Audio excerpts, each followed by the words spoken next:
do. Well, okay, right, I'll do this properly. Scream for me, Digbeth! Scream for me, Digbeth!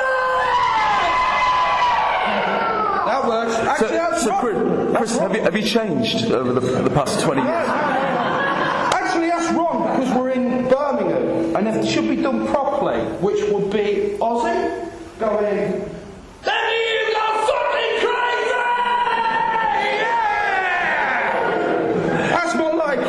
Okay, I think the first thing that needs to be pointed out is that you've never done this sort of thing before, have you, Chris? This is the first time you've ever done a Q&A. Yes, it is. You're blessed, Birmingham. And the second thing is you actually didn't watch the screening, did you? No. Why's that? Why's that, Chris? Well, I listened to it, to be honest. It was kind of cool to listen to it. Because I dig audiobooks. Yeah. So I know the story because I was in it. So when was the last time you actually sat down and watched In Bed with Chris Needham in its entirety? When I was on the evening of my 20th birthday, very rock and roll rites of passage. It was like consciously grasping a nettle, if you will. Which was, I'm there at night, and I think I did it, like you say, 4 years before, however long it was, 92, and it was the night of that. And what I did was, I had a bottle of Jack Daniels, I had some illicit smoking material, and I thought to myself, let's say goodbye to my teenage years the proper way we should do it. By watching a documentary about yourself. Yeah, and that was it. We've all done that, haven't we, ladies and gentlemen? The way I knew, that was it. That was me saying goodbye to it. And as I say, there are times when actively, it's interesting because, having that minor kind of Z-grade celebrity status, if you will, you have that kind of thing where some days I feel I've done it like it was yesterday. And other times I feel I've never done it. It wasn't me. And if you look at that from a humanist perspective, you think, it wasn't me. It was me when I was 17. Because you're all different. We all grow up. It's just I happened to have the fortune or misfortune at that time to screen myself for better or worse. And I'm glad, in a way, people remember it. In other ways, it's like... Yeah, it wasn't me though. That's the truth. So let's go back to late 1991. Yeah. Communism was falling. Nelson Mandela was coming out. Wind of Change on the radio. Do you remember that? Do you remember Scorpions' Wind of Change? What a letdown that was! Christ! And That's the same band that did the album Love at First Sting, and they went and did Wind of Change. And it was like, Christ on a bike, what are you doing, Clyde? What are you doing? And you did a video diary, so how did that come about, Chris? Well, literally, I'd watched the one, I don't know if many of you here actually watched any of the other diaries, but I watched the first one that got me was the Italian 91, where the guy went to the finals, being obviously a football fan. Mind you, when I say I'm a football fan, I'm a Leicester City fan first, and a football fan second. I've heard all the jokes. But I watched that, and I thought I could do that with the arrogance of youth. So that's what I did. So there was a BBC series called Video Diaries for the youngsters out there. Yeah. Basically, they were given a camera, they were given unlimited access to a camera, could film as whatever they want, and then they could go and sit in the studio at the BBC and just basically call the shots. Yeah, call the shots. So how did you find out about that? It was in the TV Times, believe it or not. You see it these days, you read the papers, I always still notice it. If you get the TV Times at the back, then they're doing new programmes, you can actually get yourself on a programme, right? And it will say, this programme is looking for people to do this. Shall I mention the words embarrassing bodies? Right? Yeah, that kind of programme, but this was the prequel. And I saw it there, and I thought to myself, I can do that. No fear. Never. And I just went and did it. And what I did was I put together a collection of songs and a story I'd based on me and the lads in that and everything else, and I sent it to the BBC, and I said to them, if you want a no bullshit programme about the life of a teenage heavy metal fan, give me the camera, I'll give you the programme. And that was the way I phrased it, so eloquently, of course. So, you basically passed the audition, as it were. 700 people actually applied for that one. Well, that says, which now, these days, when you think how many people must apply for Big Brother and stuff like that, because it was so new and novel, that was then... There's always been things done in reality TV from the 1970s onwards. But that one was a new kind of thing. And it was like 700 people, and I got picked out of 8. And then I went and did it. Yeah. So, Chris, what expectations did you have when you were making this? What did you expect at the end of it? Nothing. Because when I got the reply, I thought I was being wound up. Because I know what kind of devious bastards my mates were. I thought they were winding me up. I've had various things. I remember one of the pranks that somebody played on me after the video diary was somebody phoned up and said that we'd got support from Metallica at Milton Keynes. Bastards! And I was like, I went round to the lads and said, we're going to go and support Metallica at Milton Keynes. And then Gavin looked at me and went, no, we're not. What do you mean, no, we're not? Because it was my mate who rang you up. I went, you fucker, bang! That was it. So what was the state of play with manslaughter when the filming began? It didn't exist. Right. Didn't exist as such. You wouldn't have known, would you? There wasn't. No. You wouldn't have guessed, would you? It was... The only guy was Kev Wayne, the guitarist. He was the first guy I'd seen playing a guitar properly up front. I'd never had a lesson in my life. But he could play. And he was good. And I saw him and I thought, that's the guy to stand alongside me. That's the guy who can be my Jimmy Page. And I thought that. And then it was like, you just go to your mates. And that's the wonderful thing about that, because that's exactly how it turned out. As funny as it is, but it is true. Well, you go to your mates and you find out your mates can't play. But you trust the people you know and you love and you respect, the people who you are close with. It sounds like kind of old 80s Bon Jovi blood on blood shit, but it's true. You'll remember that when you were all teenagers, you had your best mates, and they're the ones you go to the end of the earth for. And when you were doing something important, you went to them. And now you've still got a few left. You're lucky if you've got one or two, I think. But you can always go back to them. And I've still got Greg. And Greg is still my best mate now who filmed it. And like I said last night, I was going to actually ask him to come here, but he can't. He's a Leicester boy, and he drives for Walkers, so he's night trunking tonight, bless him. God bless you, Greg, wherever you are tonight. You stay safe on those roads. So, Chris, did you really believe that your band was going to go anywhere? No. That's a really brutal question, but did you really? I really did, through the cocksure arrogance of youth. But we all were like that. Come on. How many of you here, when you were 16 years old, how many of you wanted to be a chartered accountant? Right? Yeah? You know what I'm saying? How many of you wanted to actually work in a warehouse and said, that's what I want for the rest of my life? No, I don't hear many, that was me, I wanted to do that. No, what you wanted to be was bigger than what you were. You believed. You all have fire. You still got it. You can still access it if you want to, when you want to. Hold on to it. It's important. So, Chris, let's talk about the actual making of the film. What level of editorial control did you really have? We had total, but the point was we had the people who were actually doing it. There was a guy who did the sound, Chris. There was a guy who did the pictures, Ian. And there was my producer, Stephen Pope. Basically, they were the guys who physically put it together. Stephen Pope, who was my producer, would say, can we do this, can we do that? You see, the other thing, I think why it resonates and everything, it wasn't contrived at all. All Steve would say was like, can you film this today for us? Or can you film that today? What are you doing today? Can you film this? And he would advise, and we'd do it, right? And that's how it came out. That would have happened with or without a video camera filming it. That was my life, right? And that's the thing about it. That's why I'm still proud of it. That was my life, yeah? And it was fortunate or unfortunate. I can laugh at it and I can laugh along with you lot and everything else, yeah? But I can't feel that anymore. It's gone. So how many hours of footage was shot, Chris? 53 hours of it. Anybody want to watch it all? Yeah? He's got it at home. I'll get it off him one day, don't worry. It's all been transferred to DVD, actually. Really? That's something else I'll let you know. But that's something else I'll let you know about in case you don't know. Obviously you were sitting there saying, yeah, you can use that. Was there any footage that was recorded that they really wanted to put in, but you said, no, I'm not doing that? I'm trying to think. Not that I can remember, no. I don't think I can. Actually have said I don't want that screened. one of the other products of it is obviously when you're actually that age, the BBC were like lavishing their kind of money on us in a way. We didn't know how it worked. So there's me, 17, right? There's Greg, 16, going down to London, 1992, two lads who are getting away with getting absolutely shit-faced on the BBC's accounts, right? So there we go. We're out there, and we started off at a B&B in Ealing Broadway, and then we went up. We ended up at the Novo Hotel in Hammersmith, and then we went up again, and we ended up at the Kensington Hilton.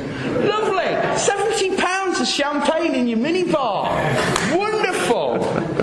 And I'm like there, and I'm like everything else, and we're going in there for the night after we've been staring at TV screens, editing that all day, and it's like, great, minibar. Opened it up, barer than a strip of paper extras at a stag do. By the time the morning rolled round, it was Bob Long, my series producer, had a mild cardiac arrest when he saw £300 pissed up the wall in his minibar in one night on the BBC account. In 1992, people. 1992. I mean, that doesn't sound a lot now, but it was like he took us to one side and said, lads, I don't mind you doing what you're doing and that, but come on, that's 300 quid in one night, the two of you.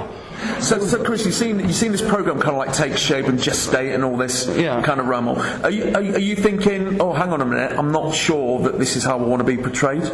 I don't think I had a choice, did I? I was portrayed like that whether I wanted it or I didn't. It was me. You know, that's what I mean. It was me, and that's the way I was. That was them. You know. Yeah. I remember you telling me that you actually broke a camera. Yeah, I did. You know that stage, you know the bit where you saw on that earlier on where I went to, why does it get off his arse and do something? Which incidentally I think is a wonderful cut which you didn't laugh at. Because you should have been... He was upstairs listening to I was upstairs listening to everything. But the thing about that I've only realised with age is I'm going on this rant, this impassioned rant about this band isn't coming together, blah, blah, blah. Why doesn't he get off his arse and do something about it? And then it cuts to me going fishing, which sounds like a really productive way of sorting my band out.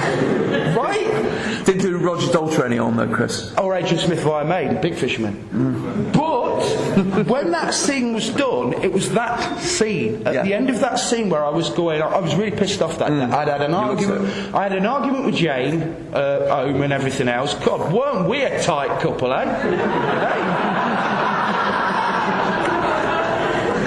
I'm going to let you into a secret, people. She was my first. Okay. God. What, you mean there's been more than one, Chris? She was my first back then. I don't know whether. So anyway, it's been done. Can you remember where you was when it was actually screened on the telly? Where were you? I was at home. I was at home on the night, 12th of July 1992. I was at home at 11:25 with the lads in Manslaughter, various friends, my mum and my dad, and we were watching it. And the only funny thing was I'd split up with Jane afterwards, and as I did that and everything else, she was my first, and we'd been together for 6-7 months, and. For all that, what you saw, you didn't see some of the footage I got, and I don't think that would have been allowed, you know. And, yeah, okay, you worked it out. The pennies dropped, right, yeah? So anyway, so that was the thing. Although we didn't seem like that, we were pretty good, but it just kind of like fizzled out. And there was me watching it at home that night, drinking with all the lads like I'm doing tonight, drinking with all you beautiful people.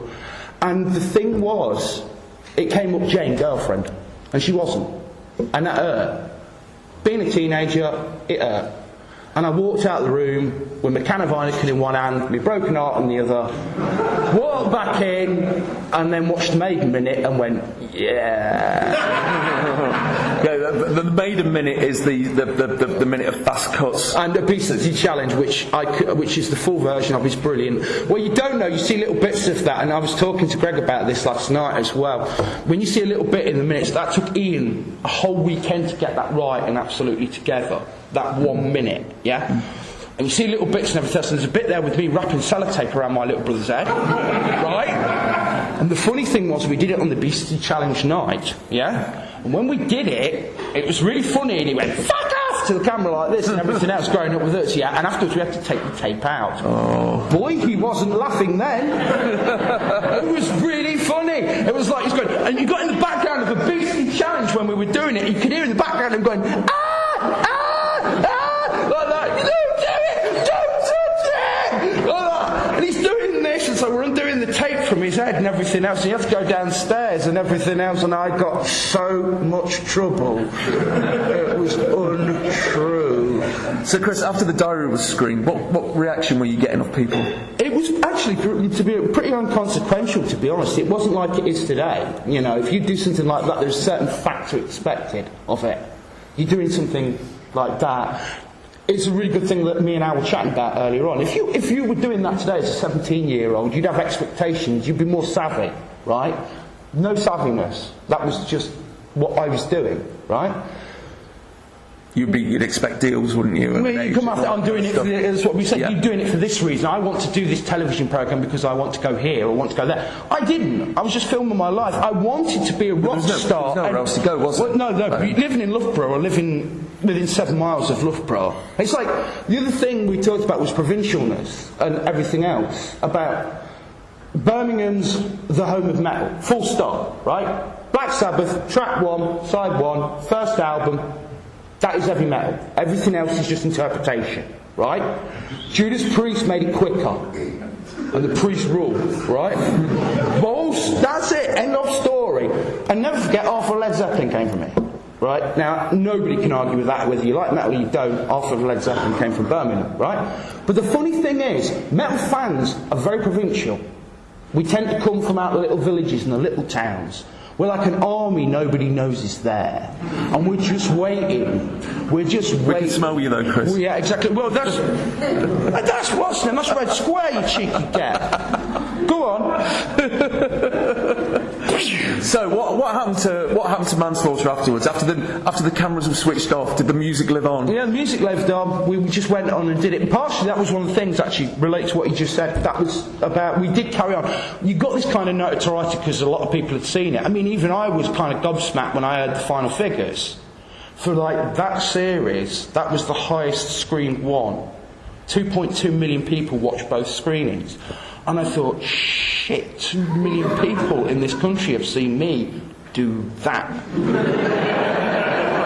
Oh dear! But what it was like, after that, I did actually try to sort of like, that was supposed to be the springboard, regardless, for Manslaughter. Yeah. We were going to go on and do it. And that did help us, but it never did. Apart from, of course... Yeah. Supporting Lawnmower Death? Supporting Lawnmower Death. Nottingham Boys! Fantastic. Which was great at the Marquee Club in London. And that was, we were there for Comedy Valley, but we smoked. It was a great night. And the other thing was, just up the road from where we are right now, there's a place called the NEC Arena. Anyone been there? Yeah? Right? There you go. I think a few of you have. Well, following that, I actually worked at Video Diaries as a kind of, when I was 19. And I pounched off a copy of that to Sanctuary Music. Can anyone see where this is going? Well, there was a certain band who were doing a tour at the time who were losing their lead singer in 1993. And I thought to myself, you know what, I've already got tickets for this gig at the NEC. I wonder if I could wangle a backstage pass and get to interview them with the video camera that Video Diaries gave me. And I did. And I got to go on stage with Iron fucking Maiden. At the NEC Arena in front of 12,000 people at the age of 19. For a teenage metalhead, that's as close to heaven as you can get, alright? I was standing next to Steve Harris doing the chant on Heaven Can Wait. Whoa, whoa, whoa. 12,000 people. I got to know what it felt like to be at that level. And to stand there and it's like, whoa! I could do this. I mean, the ironic thing, Chris, was at the very moment that you were filming that diary, Nirvana were releasing Smells Like Teen Spirit, and all the bands on your wall were about to be swept away by grunge. I mean, how did you feel about grunge? Perfectly okay about it. I mean, I adored Soundgarden, and I loved Alice in Chains. I thought they were awesome bands. Dirt is a superb album. Bad Motorfinger is a superb album still. But they were actually needed, I think, because a lot of what metal had become was the American metal. What I resented was the British bands like Priest, like Maiden, you know, Sabbath have always done what they've done, right? And they were lumped in with the same bullshit as the MTV kind of bands who were the big air and everything else. Now, there's enough for disposability, you know, this kind of cool. First two Motley Crue albums are still godlike, in my opinion. I love them, right? But There was too much of it, and sometimes you need something just to purge it. And grunge did as a good thing in the end because it sorted out the fakes from the bullshitters. Because I went back like everything else went back underground. You know, it was like me. I went back to a lot of my roots and stuff, and it was kind of cool. You know what I mean?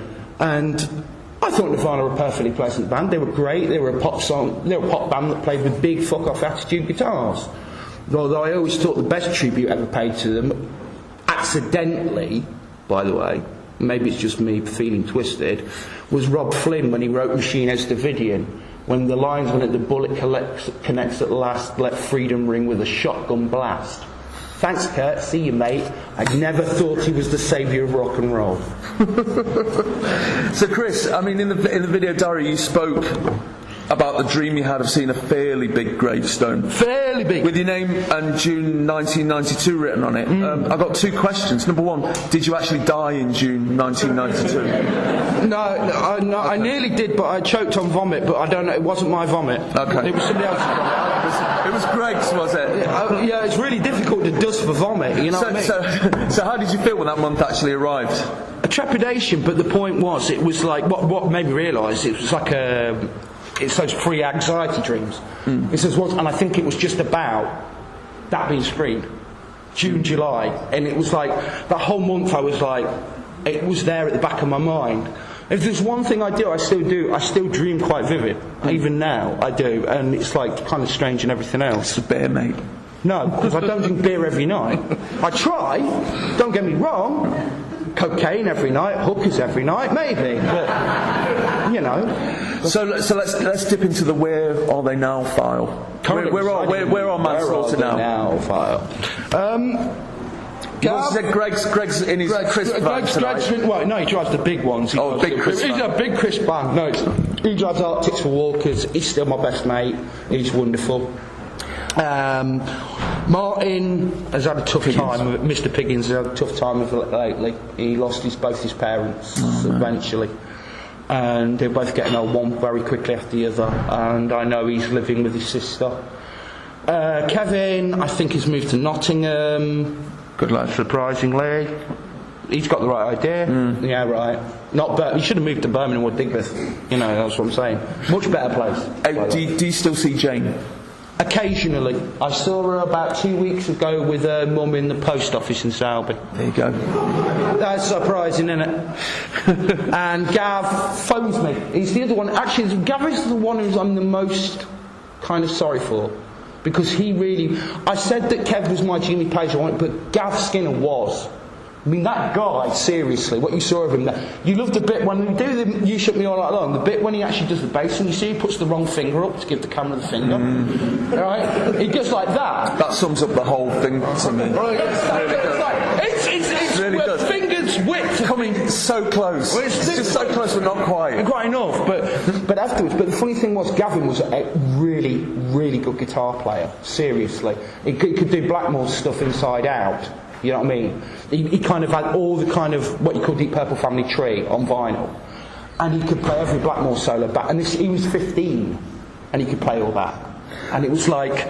He wanted to be like that, and he still speaks to me. He still plays. He's a very, very, very good musician still, and he does his own things with his own bands. But he phoned me up about 2 weeks. But the problem with Gav Skinner is he's Gav Skinner, and I can only deal with him in really small doses. Yeah. Just like you're going to deal with me tonight. You can deal with me in really small doses, but you wouldn't want to live with me. How's John Needham, Britain's youngest thrash metal fan? How old is he now? He's 26. And he is now arguably the greatest drummer this side of your John Bonham. And I am not shitting any of you.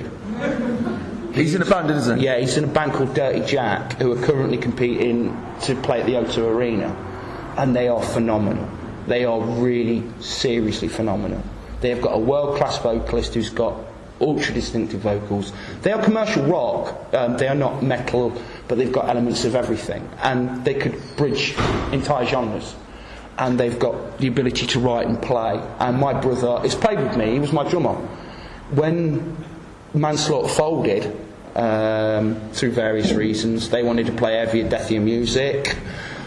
I didn't really want to do that. And then my brother contracted a very rare form of cancer when he was 8 years old. And we didn't know whether he'd live or die. Simple as that. And music seemed like the last thing I wanted to do, to go out on the stage and do. Right? But I'll tell you what, it kept me sane. I kept doing it. But manslaughter had to take a back seat. And I came out of that. And my brother survived. He was very lucky. And he came out of that and everything else. And he started to play with us. He used to come to kind of jam sessions, and when we'd have breaks, fag breaks, whatever, he would sit on the drums, and he drummed like he was born to drum. Never had a lesson in his life. And he was like, he'd sit there behind Martin's big pearl double bass drum kit, which he'd got by then, and he'd sit there, and I'm not just telling you, he would sit there and go, 1, 2, 3, remember, this is like 8, 9. He would sit there and play that Corporal Quandary Jigsaw double bass thing, age 9, because he could hear it. And he would sit there and go, duh, duh, duh, duh, duh, duh, duh, duh, duh, just like that. So you imagine the power he's got when he's 26 after learning all that. How do you feel about that, Chris? That the one person who actually kind of like went on to have a career in music was the little brother in the tracksuit. He hasn't got a career in it. He works as a skip rat. Right. Okay. That told him, didn't he? Didn't he? Well, like when we actually interviewed him, he was working in recycling, wasn't he? That's right. That was a good thing. Yeah, that's cool. You know, the green shit and all that lot. My brother and my father now work at the same company together, and it's a recycling company. Fantastic. Is that called deadly irony or what? Right? Now, Chris, I want to run some of the quotes that you came out with by you and to see how you feel now. Mm-hmm. Talking about global warming, there are solutions I've come up with myself. But I don't see why I should share these ideas for the simple reason in practicality 1 and 2, nobody's liable to listen to me. Chris, can you reveal to the people at their greatest hour of need what that solution was? Nuke you all. You're the scourge, you're scum, you're the one fucking up the planet. Let's drop nukes on you all fucking die and leave a fucking ball of radioactive waste and cockroaches. How's that for a solution? It's not the one you gave me, Chris. Okay, you wanted the solution I had back at the time. You want to hear about this? This is serious, this is the thing. It was born out of the truth, was the thing, actually a drama project I was doing at the time, and we did this thing about global warming, all that bollocks. By the way, it's just a way to tax you, right, in case you hadn't realised that, you know, and all that. I think you're all savvy people, right? What it was I thought to myself, you know what, we're doing this thing, how do we solve world problems? I thought to myself, cloud seeding. Okay, that went quiet. Right, cloud seeding. You can cloud seed will still ride in. I thought, okay, technically, chemically, ozone, right? Bad down here. I sat alongside enough rivers to know what ozone's like during the summer when I fish. You saw it, right? Still fish, by the way. Keep it real, Chris. Keep it real. Absolutely. Fucking right. Never surrender. Keep catching carp. That's the thing. And I thought to myself, you know, if this big hole in the ozone layer, one above the Antarctic, one above the Arctic, seed it. Right? Ozone's deadly in enormous amounts on this Earth. Right? So if we could put it up there, we could use rockets and everything else to put it back up there. And if we could find a chemical to actually get it to just sit and everything else, which we have, it would actually fill in the ozone layer, and gradually it would sort of like fill it, and we'd have no hole in the ozone layer. And you know what? Sounds like complete bollocks, doesn't it? But the fact of the matter is, it would work. I've since found out it would work. And I had that thought when I was, just before I did that video diary. But nobody's doing it. We can actually solve the problems ourselves. The problem is, we've just got no inclination not to. Or we're told we can't. All of us are told we can't. We want us to sort of like, recycle, be this, do that, do the rest. Yeah? Well, you do something for us then. Next quote, Chris. Mm-hmm. You only wear a suit for 2 reasons. Getting married and dying, which are both the same thing. Okay. Now, Chris, when was the last time you wore a suit? Have you ever worn a suit? Yes. Sell out. Get out of my Q&A. I'm not happy. So, Chris, when was the last time you wore a suit? Job interview, believe it or not. Way what? back. I can't even remember what it fucking was. I can't even remember what the interview was for. But I remember I went to a job interview with the agency, and my mum took a picture. And the funny thing was, I still had the hair like this. So there's me in this kind of D-mob suit, if you will, right, wearing this D-mob suit and everything else. And my hair's like bigger than that. You know what I mean? It's like that. Yeah. and everything else. It's the only time I wore it. And by the way, getting married and dying is the same thing. Give me mindless, idiotic, kinky sex every time. Well, let's finish this, Chris, and we'll sort it out. I'll saw you later. Yes. What? Next quote, Chris. We were all teenagers once. Some of us always will be. How much of you is still a teenager? What do you think? I mean, you're listening to me, people. Come on! You see, it's like, I feel like, you know. Can I do another thing? It's like I feel like a preserved moose. Okay, right? How many Spinal Tap fans are in here tonight? Right, okay. Thank you very much. That's me on that. That's like me being a preserved moose, you know. But I think a part of it is always has to men more than women. I'm not appealing to the women because I want to get laid later, by the way. No, I'm actually saying because that's the truth. Women always moan about men, you were little boys and all the rest of it. You know what we're programmed to be? Because if we didn't, we'd be boring fuckers. Right? You women moan about us and think, oh, you don't do this, you don't grow up, you don't have responsibility. Yeah, right, what do you want? You want somebody who's going to sit there, yes dear, yes dear, yes dear. Right, no freezing, no nothing. You want somebody who's going to be jelly on bread? Lovely, have that. Why we're like this is because we obsess over things, right? I obsess over rock and roll. I still do. I am freely admit that. And everything else. And that is the teenage part of me. Right? And we've all got it in us. It might be the football team you support. It might be the sport you're interested in. It might be the films you love. It might be the books you read. But they were all born out of that era when you were still young enough and you had fire in your veins and you were still interested enough to not sit there every night watching 5 hours of mind-numbing, spirit-crushing bullshit on the TV every night. You ever remember that? Right? You ever want to think to yourself, you know what I did when I was 17 or 18? You know, I wanted to do this and I wanted to do that, but I never did it. And you ever think to yourself when you're sitting at home of an evening, either man or woman here, I'm not doing this, I'm just sitting here doing this, watching the bleeding fish tank in the corner. And you ever remind yourselves what it was like to have that fire in your veins? Seriously? Next quote, Chris. I've got a crummy voice and I can barely play, but if I show the commitment, I'm going to make it. I'm going to be like them. I've done it. I've been there and I've done that. I've done my own thing and I've stuck true to my faith. I've stuck true to my guns. I might not be the most perfect person in the world and everything else, and I don't profess to be because I never will be. But the point of the matter is, I did stick to what I believed in. And I will never, ever regret that. So, is there a moment when you realised that it wasn't going to be what we wanted for manslaughter? Yeah, it was a moment basically with Greb as well, because Greb was still amongst us and everything else, and he wanted to do heavier, deathier music, right? I loved it, but I wasn't going to grunt even though I got a death group voice. Bit of napalm, come on. We're in Birmingham, for fuck's sake. So how does it feel to look back or think about the diary now? I mean, do you have any regrets? Regrets, I've had a few. Sounds like lyrics of a song. I don't know. Maybe some of the darker stuff, because when I was listening to it earlier on, this sounds weird to say that you were all watching this and I was listening to it, you know, but I knew what was going on, and those darker bits and some of those stuff, it's like, you know, I kind of wish I hadn't showed as much as that. Stephen Pope himself, though, and Bob Long, who were the guys who produced and directed it, they actually said to me, and I can see it now, there's almost this balance of light and dark between the really stupid stuff and the really kind of, when I'm serious.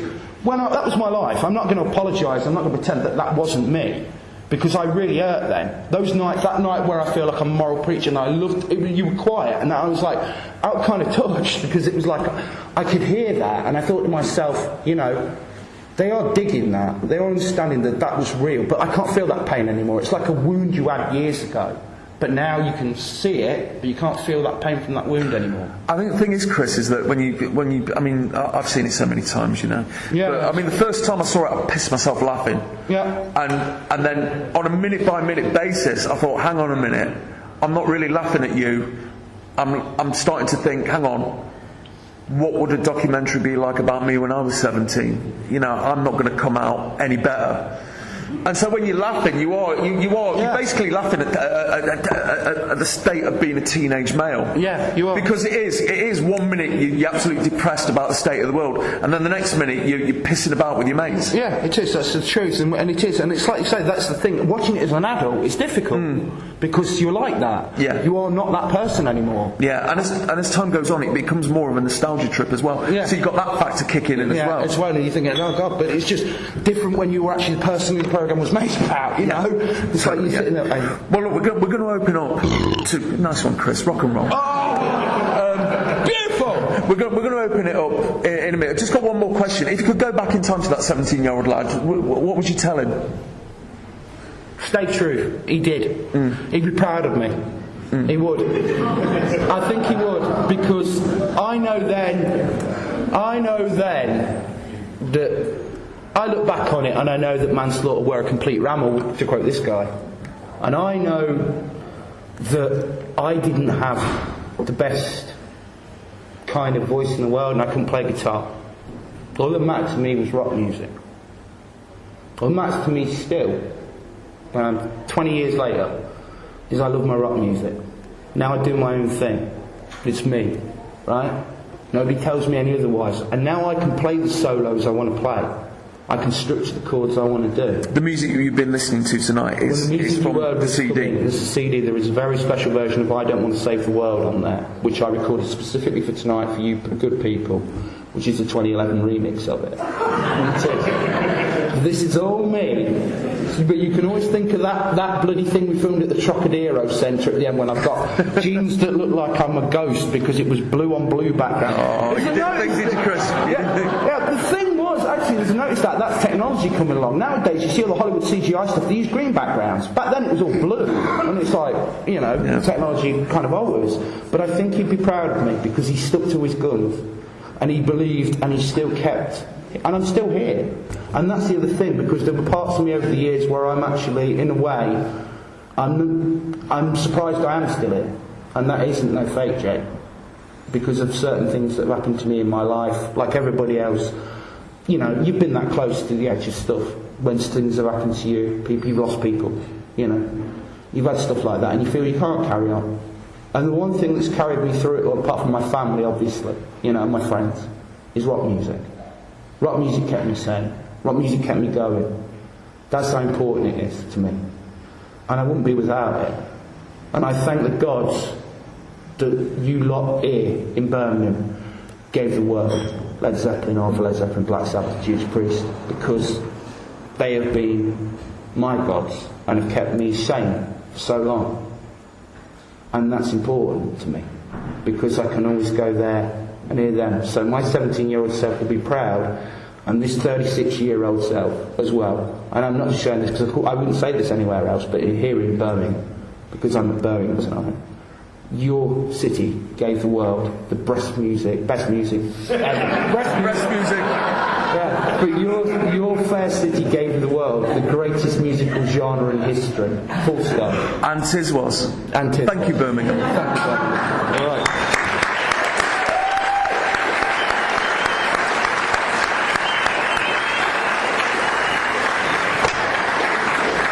Nice one. Okay, do we have any questions? This gentleman here. I was going to ask you, you're legend. I was going to ask you... Yes, is the correct answer. What do you think about all these half-pissed dickheads laughing at your 17-year-old self? That's fine. That's fine, they're having fun. That's it. I mean, part of it is, it's a video diary, right? It was my life. That's fine. That's cool. You're enjoying yourself, you're having a good night out and everything else. That's fantastic. Enjoy it, have a great night out and everything else, because that was my 17-year-old self.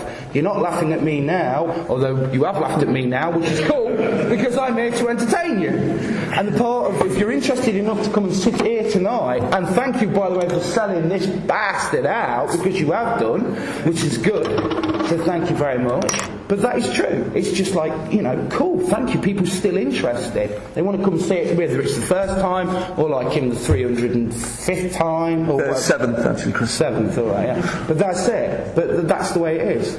So, it's cool. Any more questions? Any more? Everyone okay? What are you into at the moment? What's your favourite band? Oh, well, it's easy. AC/DC. The same as that band there, who played You Shook Me All Night Long originally. They'll always be the greatest rock and roll band in time, full stop. They always will be. They're Bon era first, then Brian. And then it'll be Slayer, and then it'll be everybody else. But they're the two I will always go to first. They are the root. Like I said, I'm wearing, this is the first album I ever bought when I was 12, right? Back in Black, okay? Still to this day. Biggest seller. Second biggest selling album of the 1980s, except for, by the way, I don't know if you know this, Michael Jackson's band. Out of all bands, all genres, this is the second biggest album of the 1980s. Right? Think on that.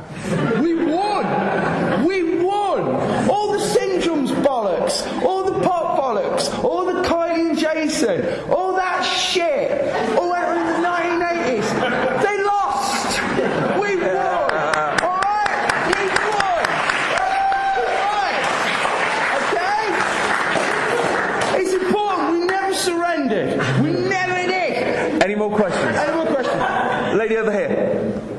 Did the BBC know that you become a sort of popular cult figure, and what are the chances of a follow-up?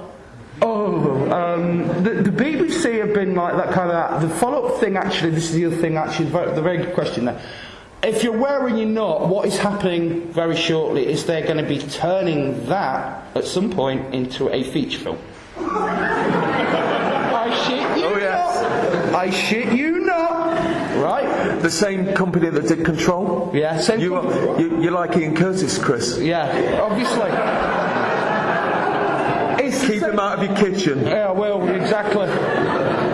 Hello, I'm Ian Curtis. But anyway, that is true. The people who did Control, London to Brighton, Seesaw Productions in London, independent film company, have showed an interest in what the diary was. I've spoken to the producer Ian Canning. The script is done, which actually consists of the book I wrote about all the experiences of it. I wrote a book. And they are currently getting the script right and everything else, and they're going into pre-production probably within the next 8 months. Quick question, Chris. How much money did you actually make out of that? That diary from the time, that time, 500 quid. 500 quid for the first one, 500 quid for the second one. That was it. And you, when it gets repeated, I'm supposed to get 300 quid a version. When it gets repeated, I get nothing tonight. By the way, I'm just here for the bit. Oh yeah.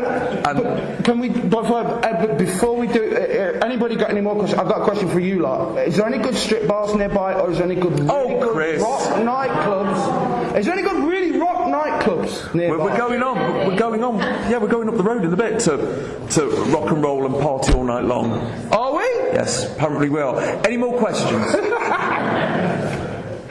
So it's me again. No, go ahead, sir. Who's going to play you in the feature film of... They're going to do it on a kind of way, because the original person who wanted to do it was Shane Meadows. They wanted Shane Meadows, and Shane Meadows, as I know, was going to actually direct it.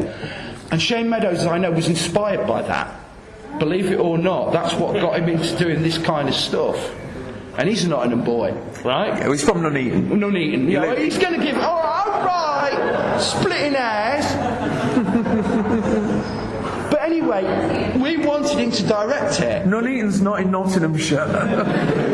It's in Derbyshire. Is it? I don't it's know. all Derby. Right, anybody here know where Nuneaton actually is? Warwickshire, Yes. thank you. We're trying to steal off you again, Birmingham. And that is the thing. It was like we couldn't get him because he's working on another project. But I think he wanted... In fact, I spoke to Shane Meadows. He actually kind of got in touch with me and wanted to film a short with me as playing a cameo role in it. And I couldn't make it for the day, unfortunately. But they want to do it as something similar to how they did This Is England and Once Upon a Time in the Midlands. This is Loughborough. This is Loughborough. You know what I mean? This is Loughborough. Yeah. The Loughborough. And all the rest of it. But they wanted to do it like that kind of style. And they want to do it that kind of thing. So what they're going to do is they're going to use local lads and lasses from Leicester and Loughborough area. And they're just going to go with them. And I think they're going to just film it like that and do everything else. And incidentally, their stock has gone up because Ian Canning, the guy I'm dealing with, the producer, I saw him about 2 weeks ago at the friggin' Oscars. They were only working on the King's Speech, weren't they? And they got an Oscar for it, so now their stock's gone up, and I'm now in post-production with a company that just won an Oscar. Oh, drink that! Right, do we have any more questions? Go on. Go on. When you played the gig at your school, what are the songs were on your set list? We Will Rock You, which I'm glad you never saw, because Andrew drummed it! Right, you all know the beat for We Will Rock You, right? Whether you're a Queen fan or you're not. This is how Andrew did it.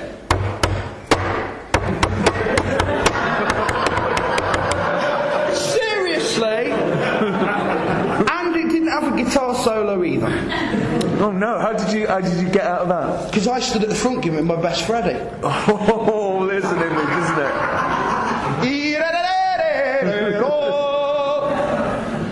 But we did We Will Rock You. You Shook Me was the second song. Then we did Sweet Child of Mine. That wasn't the peak of the performance then? No, there was more. Damn. Like I said, what you see is an amalgamation of shots and images from it. If you watch closely, the bit with the girl stage dives, funny story about her as well. But the bit when the girl stage dives, you'll see that I'm holding a black and white my Fender Strat copy, which you see. I noticed that. Yeah, he noticed that because he's watched it 307 times. But they amalgamated it all. So the other things were we did Sweet Child of Mine, and one of the best moments you never saw of that gig, which I wish we could have caught in some way or another, was the start of Sweet Child. Kev had been learning it with his guitar teacher, and at that time he couldn't pick it properly. It's a tricky thing to pick even now. So he's doing the arpeggio start, and he had to hold his Les Paul copy like this, yeah? So what we did was we got a little amp that we used as practice amp, and we skidded it across the floor in front of him. And we've got this on the videotapes, and it actually goes zip across that stage and stops dead in front of him, as if it was proper done. And he put his foot on it and went like that, because he could play it then. And those girls and that audience just went mad, and it was like an abridged version of that. And then we did Night Prowler by AC/DC. I think it was me because I look at the t-shirt, right? We did Night Prowler by DC, which was good, and then the drum bass beater head came off. And so Martin, you can hear on the tape going, hang on, the bass drum head's come off! So that's on the video. And so we went through that and he managed to get it back on them. The last song we did for the set was Highway to Hell, which was that's the one where the girl stage dives. And the funny thing is, the second performance we ever did, which was at Rawlins, St Valentine's Day Massacre, 12th of February 1992, we went there and we did that, and we actually introduced I Don't Want to Save the World properly, first live airing, right? And we went and I did this anti-green rant, right? I went on there and it was like against everything, because you fucking bastards, you fucking suck, you suck the rigid cock of Satan, rah, rah, rah, and all this, that and the other. And afterwards, that same girl who stage dived came up to me and went, you're a bastard, you are, rah, rah, rah, saying that about, leave it alone, I'm environmentalist, rah, rah, rah, and all this shit. I'm like, the same girl who stage dived at her first gig. They're so fickle, aren't they? They're so fickle, women are. They're so fickle. Right, one more question, Chris, before we wrap it up. How metal are you exactly? I'm not quite as metal as that. No. Obviously, because I'm a human being. Would you say you were as metal as Fog? Nah. How much metal is in Fog? Depending on what you're playing. Depends on what you're playing, doesn't it? Yeah. I mean, if you're playing, like, for instance... but you're still keeping the faith, aren't you, towards your metal gods? Yeah, well, my metal gods always... For you who are really interested, come down here and have, grab hold of it, which is available for the very reasonable price of £5. Very reasonable, incidentally. That's it. This time it's War, 10 tracks and one very special track for you people. But for those of you who wish to, I really, really want to do it, that is why I'm still metal. Because the other thing is, I realised a long time ago, I was never going to be that metal superstar, with or without Manslaughter. I've been there and I've done bits and bats. I've played the Marquee, I've been on stage at the NEC with Iron Maiden. That's enough, right? And afterwards, but you don't stop doing it, because the point is, you're not a monkey. If you give in and you quit, then what are you doing? You're actually going to cut off your nose to spite your face. You're saying, I don't want to do this anymore. When you don't want to do something because you're tired of it, fine. That's it. Over. Job done. Everyone needs to move on. But if you still love something and believe in it fervently enough, and it might be music, it might be whatever you've got in your life, it might be your sport you enjoy, it might be your pastime, whatever. If you believe in it and you still love it and enjoy it, then you should keep doing it, okay? Because we only get one shot. And in the same way, if you still believe in the people you love and the friends you love and the people who are around you, keep hold of them, because life ain't permanent, right? You all know that, I know that. Dead's a long time, right? Okay? So make the most out of it. This is the point, okay? Look at the world the way it is at the moment, the way things are going. I know it's a shit place. We all know it's a shit place. We all know about what's going on in the world. But the point is, you all is still here tonight in it. Listen to me rant and ramble. But the fact of the matter is, you are still in this world. You've come along for a good time tonight and had fun. And I'm glad you've come along, and I am very, very appreciative of your fandom tonight. But you've all got to remember as well, eyes of fear want you to quit. Eyes of love, you know what I mean? That's what you've got to remember. Stay true, stay strong, and beyond everything else, stay metal. Ladies and gentlemen, Chris Needham.